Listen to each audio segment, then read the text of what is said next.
নন্দীগ্রামে শুভেন্দু এবারে 50,000 ভোটে হারবে, ভবিষ্যৎবাণী মদন মিত্রর। নন্দীগ্রামে মমতা বন্দ্যোপাধ্যায়ের দরকার পড়বে না, একাই উইকেট ফেলে দেবেন অভিষেক। সেনাপতির ছকে নন্দীগ্রামে বাজিমাত করবে তৃণমূল, দাবি মদন মিত্রর। আলেকজান্ডারের সঙ্গে অভিষেকের তুলনা মদন মিত্রর। সেবাশ্রয়ে নন্দীগ্রামে গেম চেঞ্জার, দাবি কামারহাটি। এরকম যদি হয় আমি আশ্চর্য হব না। 50,000 ভোটে শুভেন্দু নন্দীগ্রাম হেরে যাবে। কেন এতটা জোর দিয়ে বলছেন? আপনার কাছে কি কোনো বড় খবর আছে? তুমি যদি অভিষেকের আলেকজান্ডারের ম্যাপটা দেখো, ট্যুরটা, সেরকম অভিষেকের যে ন্যাপিং, মুভিং অ্যান্ড ম্যাপিং, যেদিন মমতা ব্যানার্জি উত্তরবঙ্গে, সেদিন অভিষেক ব্যানার্জি এপারে দক্ষিণবঙ্গে। মানে এটা যে কিভাবে ওরা দুই লিডার, আমাদের তো কাজই করতে হচ্ছে না। 21-এর বদলা নন্দীগ্রাম এবার নেবে তৃণমূল। শুভেন্দু হুঁশিয়ার। নবজোয়ারের পর ইট ইজ এ ডিফারেন্ট অভিষেক, দুর্দান্ত অভিষেক। মানে কি বলছেন, অভিষেক ফর্মুলাতেই নন্দীগ্রাম মমতা ব্যানার্জির দরকার পড়বে না, ফেলে দেবে নন্দীগ্রামকে। এবার উইকেট ফেলে দেবে। কে ফেলে দেবে? অভিষেক বন্দ্যোপাধ্যায়।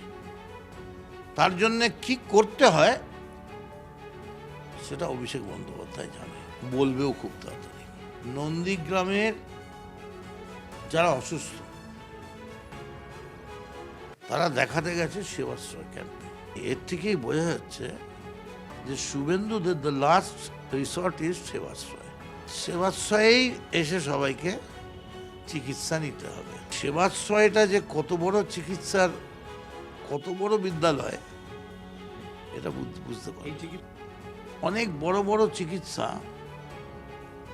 যেটা ওষুধে হয় না, কিন্তু রাজনীতি পারে। অভিষেক এই এসআইআর কর্তৃক আমরা ম্যাপিং দেখলাম তো,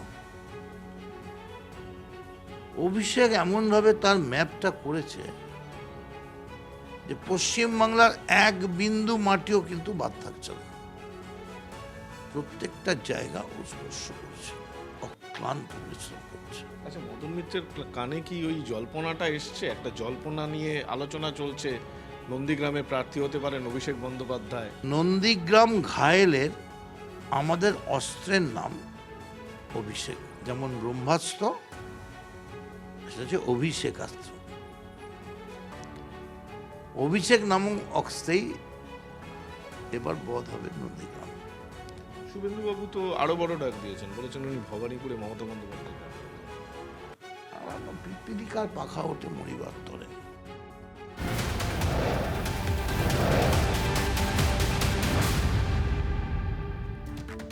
নন্দীগ্রামে শুভেন্দুর কর্মসূচির আগে উত্তেজনা, রেয়াপাড়ায় তৃণমূলের পোস্টার ছেঁড়াকে কেন্দ্র করে অশান্তি। কনিষ্ক রয়েছেন আমাদের প্রতিনিধি। কনিষ্ক, ঠিক কি কারণে এই পরিস্থিতি? দেখো, নন্দীগ্রামে শুভেন্দু অধিকারীর কর্মসূচি রয়েছে সকাল 11টায়। তার ঠিক আগে যেমন সেবাশ্রয় চলছে, সেবাশ্রয়ে অভিষেক বন্দ্যোপাধ্যায় সহ বিভিন্ন যে ফ্লেক্স ব্যানার দেওয়া হয়েছে।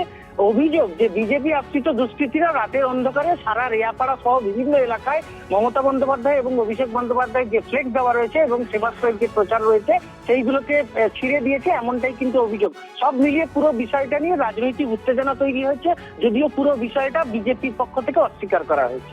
মধুকল্পিত। ধন্যবাদ তোমাকে। বন্দ্যোপাধ্যায়ের যত হোর্ডিং ছিল, আমাদের সেবাশ্রয়ের যত হোর্ডিং ছিল, কিছু উন্মাদ গতকাল আমাদের সমস্ত হোর্ডিংগুলোকে ছিঁড়েছে এবং মমতা বন্দ্যোপাধ্যায় ছবি থেকে মাথা আলাদা করেছে। এরা ভয় পেয়ে গেছে, এরা ভয়ে আতঙ্কে কাঁপছে। আমি বলবো, মমতা বন্দ্যোপাধ্যায় মানুষের হৃদয়ে আছে। যতই ব্যানার ফেস্টুন ছিঁড়ুন না কেন, মমতা বন্দ্যোপাধ্যায়কে কারোর কাছ থেকে আলাদা করা যাবে না।